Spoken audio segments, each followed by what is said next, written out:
સમગ્ર દેશમાં પ્રધાનમંત્રી આવાસ થકી ગામડામાં રહેતા લોકોને આવાસ આપીને રહેવાની સગવડ પૂરી પાડવામાં આવી રહી છે। તે જ પ્રકારે નર્મદા જિલ્લામાં વર્ષ 2016થી 23 સુધીમાં 19,000 આવાસ મંજૂર કરવામાં આવ્યા હતા, જેમાંથી અત્યાર સુધીમાં 18,124 જેટલા આવાસ બની ગયા છે અને વર્ષ 2024માં નવા 10,000 આવાસની મંજૂરી આપવામાં આવી છે।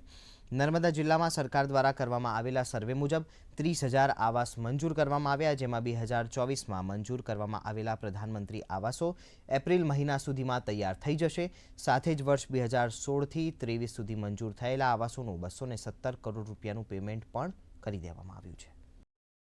प्रधानमंत्री आवास योजना, जिससे यहाँ पे सभी लोगों का नर्मदा जिला में जो सपना है घर का, वो हम सरकार की तरफ से उनको सहाय मिलती है और वो सपना हम लोगों का पूरा करने में अपना पूरा योगदान दे रहे हैं।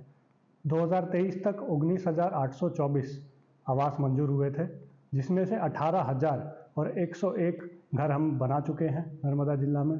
बचे हुए घर हम दिसंबर 31 तक पूरा कर देंगे। सबसे ज़्यादा घर डेडियापाड़ा तालुका में बनाए गए हैं। 8,000 जैसी संख्या डेडियापाड़ा तालुका में हमने लोगों को पीएम आवास में लाभ दिया है।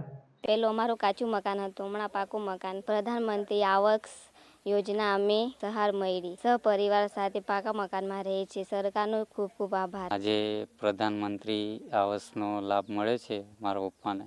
આજે અમે પાકા ઘરમાં રહીએ છીએ। પહેલો હપ્તો મારો 30,000નો મળે છે, બીજો હપ્તો 80,000નો મળે છે, ત્રીજો હપ્તો 10,000નો મળે છે।